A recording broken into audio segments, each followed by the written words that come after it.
SP గారు బాడీని తీసేయమని message పంపించారు. ఎస్పీ గారు స్పాట్ కు వచ్చి ఇన్వెస్టిగేట్ చేయమని సీఎం గారు ఆర్డర్. చనిపోయిన అమ్మాయి భర్త బై ఎలక్షన్స్ లో పోటీ చేసే వ్యక్తి. అతను ఎలక్షన్ లో గెలవడానికి ఇదో సింపతి. చనిపోయాక ఇంకా చేసేదే ఉంటుంది సార్. సరే నువ్వు జీప్ స్టార్ట్ చేయి, ఇంటి వరకు వెళ్ళి రావాలి.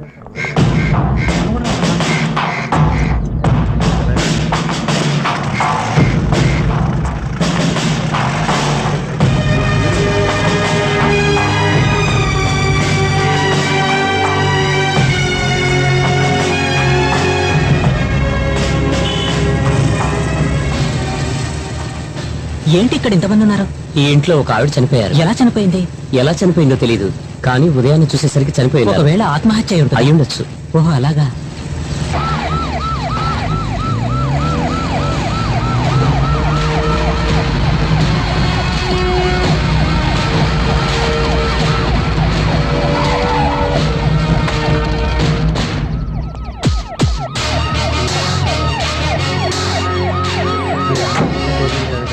సార్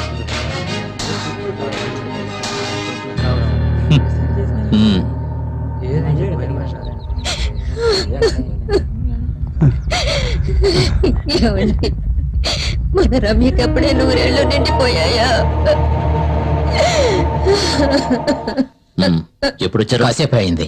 పని ఉంది, బయలుదేరుతాను. వాళ్ళెవరు? చనిపోయిన అమ్మాయి వాళ్ళ తల్లిదండ్రులు సార్. రమ్య తండ్రి ప్రభాకర్ రావు గారు, తల్లి గీత గారు. అక్కడ కూర్చున్న అబ్బాయి ఎవరు? తెలీదు సార్. చనిపోయిన రమ్య గారి కజిన్ బ్రదర్ సార్.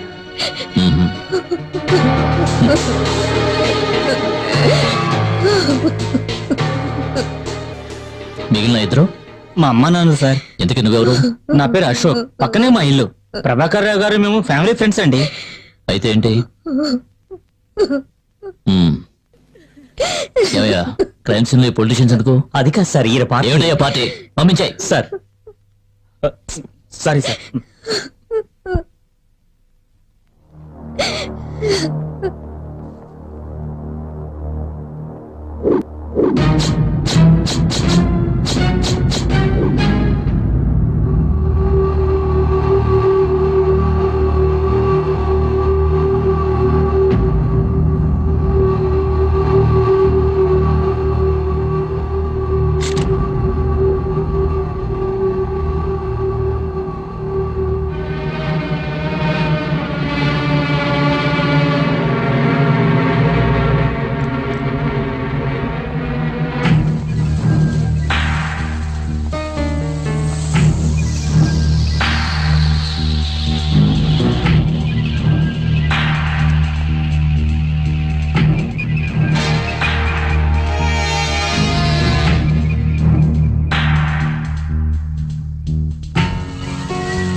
ఏమిటిది? Rat poison sir. ఎక్కడ దొరికింది? మంచం మీద దొరికింది సార్. తేనెలో దీన్ని కలుపుకుని తాగి ఉంటారు సార్. Sorry sir.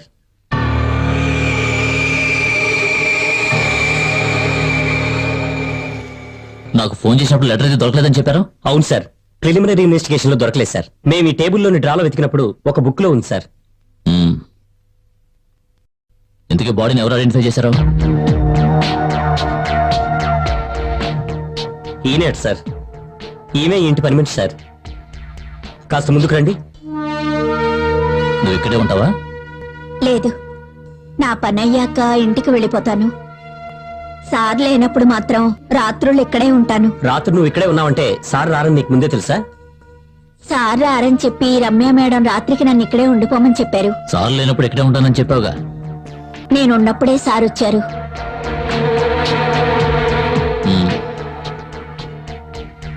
ఆ తర్వాత ఏం చేసావు? నేను ఇంటికి వెళ్ళిపోయాను. చెప్పకుండానా?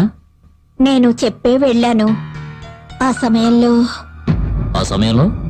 వాళ్ళిద్దరికీ ఘర్షణ జరిగింది. కారణం నాకు తెలీదు. ఏం మాట్లాడుకున్నారు? నాకు సరిగ్గా వినిపించలేదు. ఒకవేళ ఆస్తి విషయంలోనూ డబ్బు విషయంలోనూ గొడవ పడి ఉంటారు. సార్ ఉమ్, టేబుల్ మీద కొంచెం బంగారం ప్యాక్ చేసి ఉంచారు సార్. ఉమ్. ఈ రమ్యకి రోజు ఉదయాన్నే లేచే అలవాటు ఉందా? లేదండి, ఉదయాన్నే టీ ఇవ్వడానికి నేనే లేపుతాను.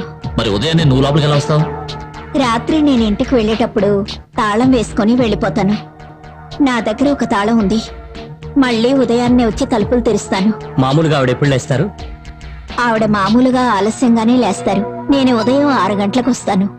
మేడం గారిని నిద్ర లేపకుండా నా పని నన్ను చేసుకోమని చెప్పారు. ఎవరు చెప్పారు? మోహన్ గారు.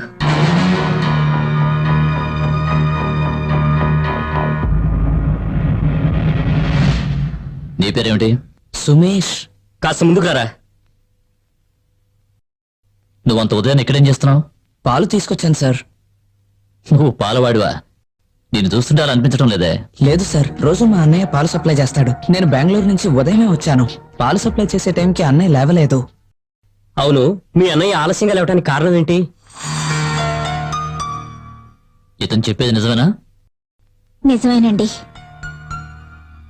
ఉమ్. అవును, నీ పేరేమిటి? బాలు. నేను పేపర్ వేస్తుంటాను. నువ్వు ఎన్ని గంటలకు వచ్చావు? 7:30 ఆ ప్రాంతానికండి. ఎప్పుడు ఆ టైంలోనే పేపర్ వేస్తావా? లేదు సార్, ఆ రోజు పేపర్ రావటం లేట్ అయ్యింది. ఎందుకు?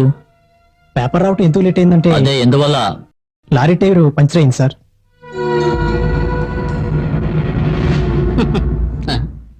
తమరి నామధేయం? త్రినాథ్ని. నేనే పోలీసులకు ఫోన్ చేసి చెప్పాను. ఓహో, ఈ ఏరియాలో ఏం జరిగినా నీకే ముందు తెలుస్తుందన్నమాట. లేదు సార్, పక్కింట్లో. ఇక్కడి నుంచే ఫోన్ చేసావా? అవును సార్. ఇంకెవరికి ఫోన్ చేసావు? వేరే ఎవరికి చేయలేదు సార్. ఉమ్. ఉదయం ఏం జరిగిందో వివరంగా చెప్తావా?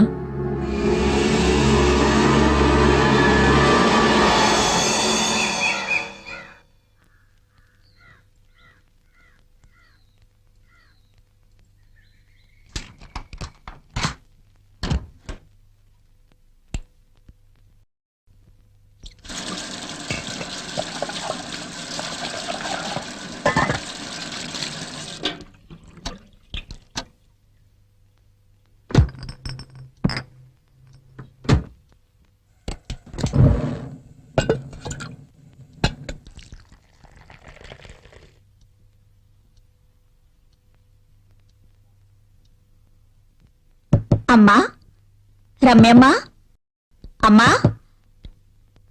రమ్యమ్మా. అయ్యగారు, అయ్యగారండి, రమ్యమ్మ గారు.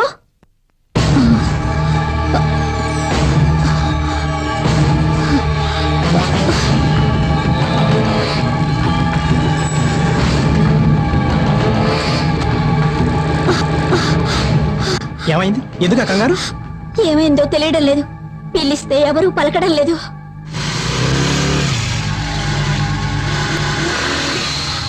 Hi, good morning.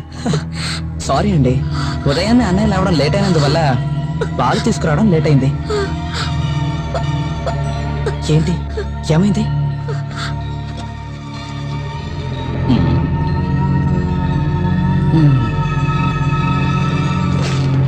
ఏంటి అక్కడ నిలబడిపోయావు? మిగతా వాళ్ళ ఇంట్లో పేపర్లు వేయవా?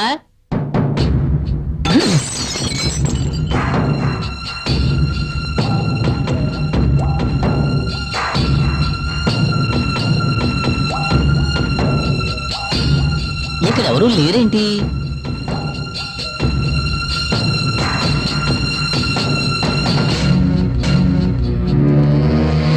ఏంటి, ఏమైంది?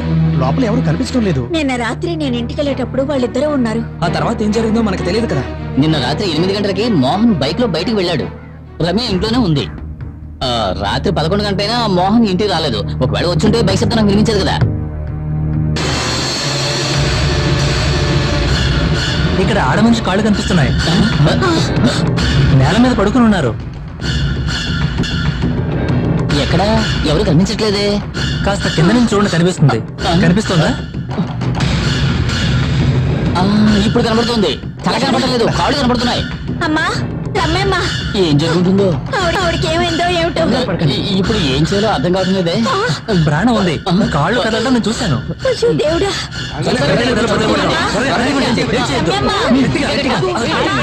వస్తుంది, వేయండి. ఏమైందమ్మా?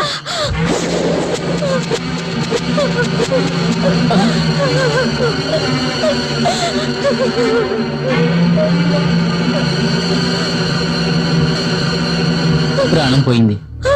దేవుడా, అమ్మగారిని తీసుకెళ్లిపోయావు. నువ్వే కదా బ్రతుకుందని చెప్పావు. అయ్యో నేను చూశాను. ఏం చూశారు? డ్రెస్ కదిలింది.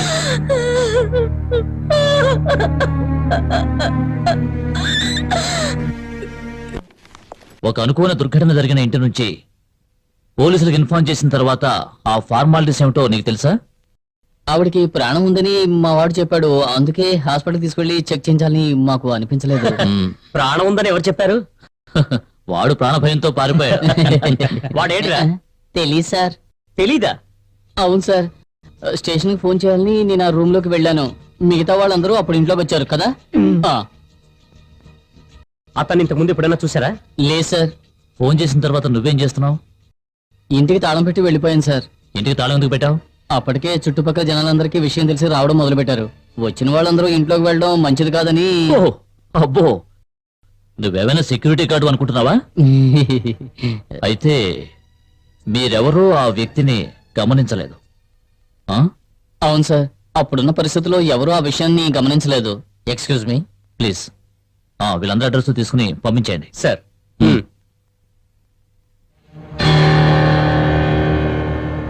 So what's your finding? తలుపుల మీద కిటికీల మీద ఇప్పుడు వెళ్ళిన ఆ నలుగురి ఫింగర్ ప్రింట్స్ ఉన్నాయి. తేనెతో కలిపిన విషం బాటిల్ మీద చనిపోయిన ఆ అమ్మాయి ఫింగర్ ప్రింట్స్ మాత్రమే ఉన్నాయి. రూమ్ లో చాలా చోట్ల ఎవరివో ఫింగర్ ప్రింట్స్ ఉన్నాయి. మోస్ట్ ప్రాబబ్లీ ఆమె హస్బెండ్ అయి ఉండొచ్చు. What about him? Mister Mohan trace out చేశారా? లేదు సార్, మొబైల్ స్విచ్ ఆఫ్ చేసింది. అయితే ఆయన ఎక్కడికి వెళ్ళి ఉంటారో? ఎక్కడికి వెళ్ళారో తెలియట్లేదు సార్. పోస్ట్ మార్టం ఏర్పాట్లన్నీ పూర్తయ్యాయి. సార్, మిస్టర్ మోహన్ గారి ప్రింట్స్ ఆయన ఆఫీస్ లో ఉంటుందేమో. Sure. You can do that. Sir.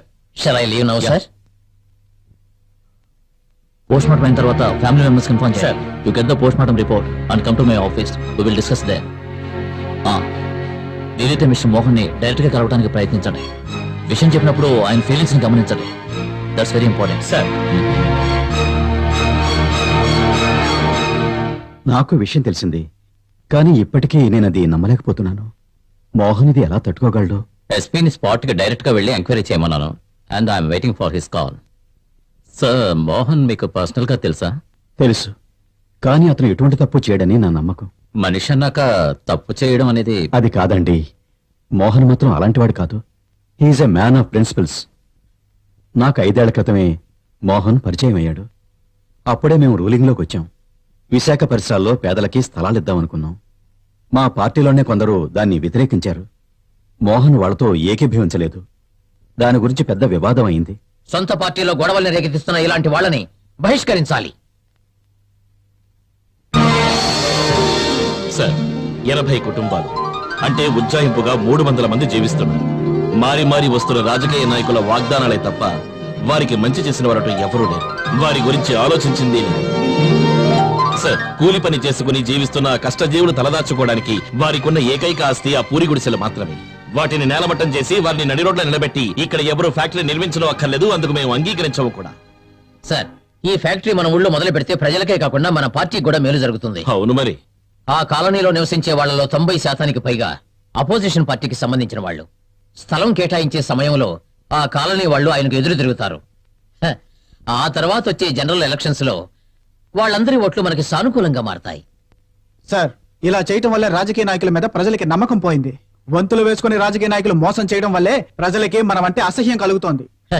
రాజకీయం ఒక చదరంగం లాంటిది మిస్టర్ జాన్. మన తెలివితేటలతో ఎదుటి వాళ్ళను ఎలాగైనా దెబ్బతీయాలి. గెలిచేవాడిని వెన్నుపోటు పొడిచేవాడే రాజకీయ నాయకుడు. లేదు సార్, ఆ రోజులు మారిపోయాయి. ప్రజలు ఇప్పుడు తెలివి మీరిపోయారు. మన రాష్ట్రంలోని ప్రజలకు స్వయం ఉపాధి కల్పిస్తామంటూ కళ్ళబొల్లి మాటలు చెప్పి వారిని దోచుకుంటున్న విషయం అందరికీ తెలిసిపోయింది. స్వలాభాల కోసం కొత్త పార్టీలను సృష్టించి నీతి తప్పి నడుస్తున్న రాజకీయ నాయకుల్ని జనం తరివి తరివి కొడుతున్నారు. అది మనం గుర్తుంచుకోవాలి. జనాన్ని మరచి మనం ప్రవర్తిస్తే వాళ్ళు ప్రతిఘటిస్తారు, ప్రతీకారం తీర్చుకుంటారు. ఆ సంఘటన జరిగిన తరువాత మోహన్ కుమార్కి శ్యామిలికి మధ్య విభేదాలు తలెత్తాయి. జరిగిన జనరల్ ఎలక్షన్లో మోహన్ కుమారు నామినేట్ అయ్యాడు. ఆ సమయంలో మోహన్ తీసుకున్న నిర్ణయం నా మనసుని హత్తుకుంది. వద్దు సార్, నాకు ఈ సీటు వద్దు. మోహన్, ఏమిటసలు నీ మొండితనం? ఒక్కొక్కరు సీట్ సంపాదించడం కోసం ఎన్నో అడ్డమైన పనులు చేస్తున్నారు. వాళ్ళ స్వార్థం కోసం పార్టీని రెండుగా చీల్చేస్తున్నారు. ఒక ఎమ్మెల్యేగా ఉన్న నన్ను మంత్రిని చేస్తానన్నందుకు నాకు సంతోషంగానే ఉంది. కానీ నాకంటే సీనియారిటీ అర్హత ఉన్నవాడు పార్టీలో ఉంటుండగా నాకే సీట్ ఇవ్వడం అంత మంచిది కాదు సార్. ఇంతకు నువ్వు అనేది ఎవరి గురించి? ఇబ్రహీం సార్. పార్టీ కోసం అహర్నిశలు పాటుపడుతున్న ఆ మంచి వ్యక్తిని మనం విస్మరించకూడదు సార్. నీలాంటి వాడు ఉండటం మా పార్టీకి గర్వకారణం. నువ్వు live example. I'm proud of you. Mohan సత్ప్రవర్తనతో ఇబ్రహీం గారు చాలా సంతోషపడ్డారు. ఆ తర్వాత 2 నెలల్లో మోహన్కి పెళ్ళయింది. ఈ మధ్యన ఇబ్రహీం గారు హార్ట్అటాక్తో చనిపోవటం వల్ల ఆ పోస్టుకి తగిన వారు ఎవరని అందరం ఆలోచించాం. పార్టీలో కొంతమంది వ్యతిరేకతను తెలియజేసినా మోహన్కి ఆ స్థానాన్ని ఇవ్వాలని మేము నిర్ణయించాం. అప్పుడు బై ఎలక్షన్స్ లో మోహన్ నిలబడ్డాడు. అతన్నిప్పుడు నేరస్తుడని చెప్తున్నారు. I can't believe this.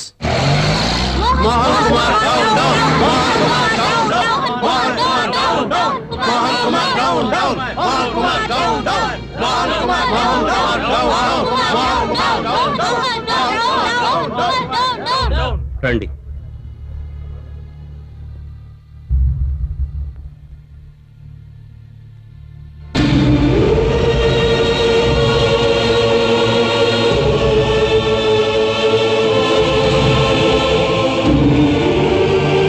ఎవరైనా హస్బెండ్.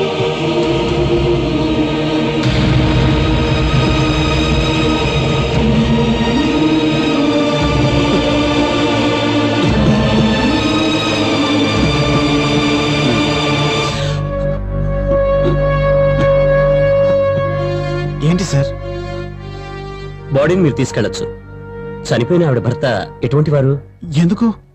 చనిపోయిన ప్రదేశంలో ఒక సూసైడ్ నోట్ దొరికింది. అందులో మోహన్ నిలబడకు. పో బయటికి. నేను వద్దు, నువ్వు ఇంకేం చెప్పకు. ఈ క్షణం నుంచి నా కంట పడకు. పో బయటికి పో. వద్దురా, నన్ను వద్దు. నా కూతురు కంటి పాపలా చూస్తున్నాను. దాన్ని చంపేశావు కదరా. నా కంటి ముందు నిలబడకు. పోరా. బయటికి పో. అది గట్టిగా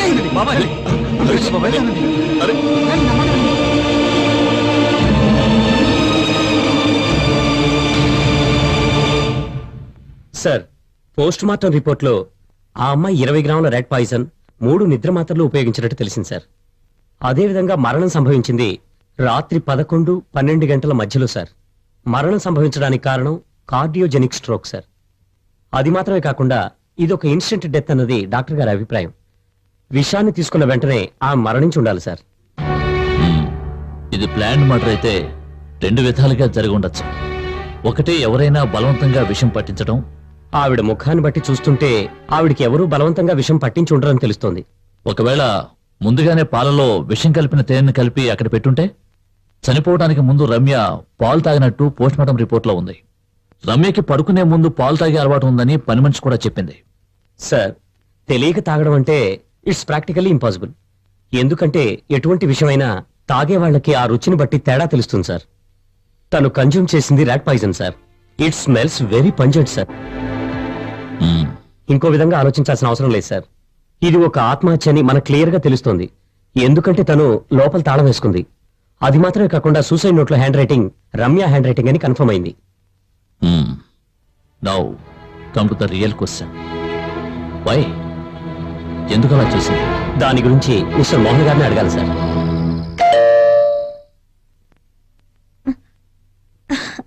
మీరు ఊరికి వెళ్ళలేదా? లేదు, మీరు రారనుకుని జానకిని ఇక్కడే ఉండమని చెప్పాను. రేపు ఉదయాన్నే వెళ్ళాలి. ఇవాళ ఒక అతను నాకు డబ్బిస్తా అన్నాడు, కానీ అది చేతికి అందలేదు. అవును, అంత అర్జెంటుగా ఎందుకు? ఇక మీదటే కదా ఖర్చు మొదలయ్యేది. పోస్టర్లు కొట్టించాలి, పబ్లిసిటీకి చాలా ఖర్చు అవుతుంది. జాన్ కూడా ఊరికి వెళతాను అన్నాడు, కానీ డబ్బు లేకుండా వెళ్ళి ఏం ప్రయోజనం? పార్టీ వాళ్ళు ఏమి ఇవ్వలేదా? నామినేషన్ ఫైల్ చేశాం కదా, కాస్త టైం పడుతుంది. ఇంకెవరి దగ్గరైనా ట్రై చేయొచ్చుగా. ట్రై చేయొచ్చు, కానీ రేపదో పెద్ద కమిట్మెంట్ గా మారుతుంది. నేను ఇంతవరకు ఎవరి దగ్గర ఏది కమిట్ అవ్వలేదు. ఇకపై కూడా అలాగే ఉండాలనుకుంటున్నా. ఏమండి, ఈ కాలం రాజకీయాల్లో నీతిగా నిజాయితీగా ఉంటే కుదిరే పని కాదు. నువ్వు నాకేమి రాజకీయాలు నేర్పించక్కర్లేదు. సర్లేండి, ఇప్పటికి కాస్త డబ్బు అరేంజ్ చేయగలిగితే పార్టీ ఫండ్ వచ్చాక తిరిగి ఇచ్చేస్తాను. అయితే ఇప్పుడు ఎవరి దగ్గర అడగాలి? నాన్న దగ్గర అడిగితే? ఆహా, అదేం వద్దులే. ఏ, మా నాన్న ఇచ్చేది డబ్బు కాదా? నిజమే, కానీ ఆ డబ్బు పావుగా మారి నా పేకి చుట్టుకుంటుందని నాకు తెలుసు. అదేంటి? అదేంటో చెప్పినా కూడా నీకు అర్థం కాదులే. ఎందుకంటే మీ నాన్న వక్రబుద్ధిని అర్థం చేసుకునేంతక నీకింకా తెలివి పెరగలేదు. మీరెప్పుడు మా నాన్నని తప్పు పడుతూ ఉంటారు, అది నాకు అసలు నచ్చదు. అందుకే మీ నాన్నని అడగద్దు అన్నాను. నువ్వు మాత్రం మనసు పెడితే ఈ సమస్య తీరిపోతుంది. ఎలాగా? నీ బంగారం తాకట్టు పెట్టడానికి ఇస్తే చాలు. ఓహో, అయితే మీ మనసులో ఉద్దేశం అదనమాట. మీరు ఏమనుకున్నా సరే నాకు బాధ లేదు, నేను మాత్రం నా బంగారాన్ని ఇవ్వను. నీకు నా మీద నమ్మకం లేదా? ఎలా నమ్మమంటారు?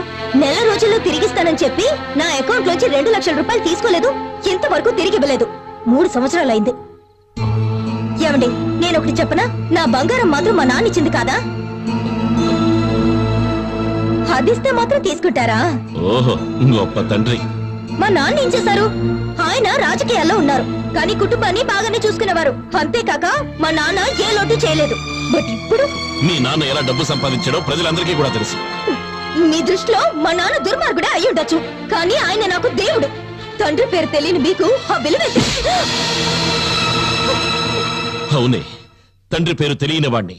పుట్టినప్పటి నుంచి ఈ ప్రశ్ననే పదే పదే అడుగుతున్నాను, కానీ ఈ మాట ఎవరన్నా కూడా సహించేవాణ్ణి. నువ్వు ఈ మాట అంటే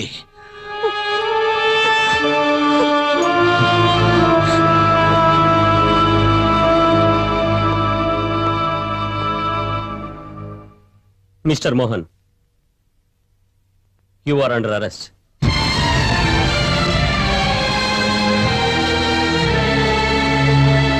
నేనొక ప్రతిపక్ష నాయకుడిగా ఇక్కడికి రాలేదు. ఈయన నాకు స్నేహితుడే కాకుండా మా పార్టీలో ఓ క్యాండిడేట్. తను మీతో ముఖ్యమైన విషయం గురించి మాట్లాడాలట. చెప్పండి. నా కూతురు మరణం ఆత్మహత్య కాదు సార్, తను అలా చెయ్యదు కూడా. దాన్ని చంపేశారు. మిస్టర్ ప్రభాకర్, ఎస్పీ నాతో మాట్లాడారు. డీజీపీ గారు, ఆ ఎస్పీ గురించి నాతో మాట్లాడకండి. అతని గురించి నాకు బాగా తెలుసు. తను ఓ పెద్ద మోసగాడు. ఏమండోయ్, మీరు రాజకీయాల్లోనే ఉన్నారు కదా, అందరికీ ఒకేసారి సాయం చేయమంటే మేం మాత్రం ఎలా చేయగలం చెప్పండి. అందరికీ సహాయం చేయమని నేను చెప్పడం లేదు. మీ సహాయం కోరి వచ్చిన ఇతరికి సహాయం చేయడం అన్నది మీ బాధ్యతని మర్చిపోకండి. ఆయనకి అన్యాయం జరిగిందని ఎవరు చెప్పారు? Sir, SP James Joseph Mohan నిరపరాధని అందరితోటి రహస్యంగా చెప్పిన విషయం నాకు బాగా తెలుసు. నేను ఎవరినో నిందించాలనే ఉద్దేశంతో చెప్పడం లేదు, కానీ నా కూతురు ఎలా చనిపోయిందన్న కారణం ఖచ్చితంగా నాకు తెలియాలి. మిస్టర్ డీజీపీ, మీ ఉద్దేశం ఏమిటి? మిగిలిన వాళ్ళని ఎంక్వైరీ చేస్తే తెలుస్తుంది సార్. ఈ కేసుని మీకిష్టం వచ్చిన ఆఫీసర్కి మీరు అప్పగించకండి. శ్యామ్ ప్రసాద్ గారికి అప్పగించండి. శ్యామే ఇన్వెస్టిగేట్ చేయాలని మీరెందుకంత ఉబరాట పడుతున్నారు? అలా అడిగారు, చాలా బాగుంది. శ్యామ్ ప్రసాద్ గారి ఈ కేసు టేకప్ చేస్తే నిజానిజాలు ఖచ్చితంగా బయటపడతాయి. సరే, మేము ఆలోచిస్తాం. మీరు ఆలోచించుకోండి, కానీ ఒక విషయం మర్చిపోకండి. మా ప్రతిపక్షాల వాళ్ళం ఇంతవరకు ఓర్చుకున్నాం. ఇక ఈ వ్యవహారాల్లో ఏమైనా జరిగితే మేము ఊరుకోం, తెలుసు కదా. పదవేద్దాం. సార్, ఒక విధంగా చూస్తే శ్యామ్ ఈ కేసుని టేకప్ చేస్తే మనకు ఉపయోగంగా ఉంటుంది. అంతేకాదు, ప్రతిపక్షాల ఒత్తిడి ఉండదు. పైగా మోహన్ కుమార్ నిరపరాధిని శ్యామ్ నిరూపించగలిగితే అందరూ నమ్ముతారు. ప్రజలకు శ్యామ్ మీద అంత నమ్మకం ఉంది. ఆ విషయం నాకు తెలుసు, కానీ ఈ కేసు విషయంలో శ్యామ్ మీద నాకు నమ్మకం లేదు. ఎందుకంటే శ్యామ్ కి మోహన్ కుమార్ కి మధ్య చాలా కాలంగా శత్రుత్వం ఉంది. I don't get you sir. Oh, మీరు ఇప్పుడే ట్రాన్స్ఫర్ అయ్యారు కదా. ఇది అందరికీ తెలిసిన విషయమే. శ్యామ్ తండ్రికి పెళ్లికి ముందు మరో స్త్రీకి పుట్టినవాడే ఈ మోహన్ కుమార్. అందుకే శ్యామ్కి అతని తల్లికి కూడా మోహన్ అంటే అస్సలు పడదు. కుటుంబంలో గొడవలు చెలరేగి శ్యామ్ తండ్రి ఆత్మహత్య చేసుకున్నాడు. ఆ తర్వాత శ్యామ్ తల్లి కూడా ఎక్కువ కాలం బతకలేదు. శ్యామ్ పాయింట్ ఆఫ్ వ్యూలో ఏమిటంటే, తన కుటుంబంలో జరిగిన అన్ని దుర్ఘటనలకి కారణం మోహనం పుట్టడం వల్లే. ఆ పగతో శ్యామ్ ఒకవేళ... బట్ సార్, నాకు తెలిసినంత వరకు Shyam he's a man of integrity and commitment. ఈ ఒక్క కారణంతో మాత్రం మోహన్ మీద పగ తెచ్చుకుంటాడని నేను అనుకోవడం లేదు. If Mohan is innocent. నీకు ఈ విషయాన్ని తెలుసు? మాధవరావు గారే నాకు ఈ విషయం చెప్పారు. శ్యామ్ ఈ కేసుని ఇన్వెస్టిగేట్ చేస్తున్నాడు అంటే దీనంతటికీ కారణం ప్రభాకర్ గారే అన్నయ్య. ఏం జాతకమో నాది. ఏమంటావు జాన్? తండ్రి ఉన్నప్పటికీ తండ్రి లేనివాడనే బిరుదు దక్కింది. ఏంటన్నయ్య ఇది? మాకు ధైర్యం చెప్పాల్సిన నువ్వే ఇలా దిగులు పడితే ఎలా? నువ్వు అనవసరంగా కృంగిపోకు. కృంగిపోవడం కాదు జాన్, నా వెనక నుండి నాకు వ్యతిరేకంగా కొన్ని దుష్ట శక్తులు నా గొంతుకు ఉచ్చు బిగిస్తున్నారని నాకు బాగా తెలుసు. మోహన్ అన్నయ్య, ఆ? ఈ రోజు పొద్దున్న పార్టీ మీటింగ్ జరిగింది. నీకు బదులుగా ఆ స్థానంలో నన్ను నిలబెట్టాలని పార్టీ వాళ్ళందరూ అభిప్రాయపడుతున్నారు. మంచి విషయమే కదా. ఆ జాన్ శామ్యూల్ మన పార్టీని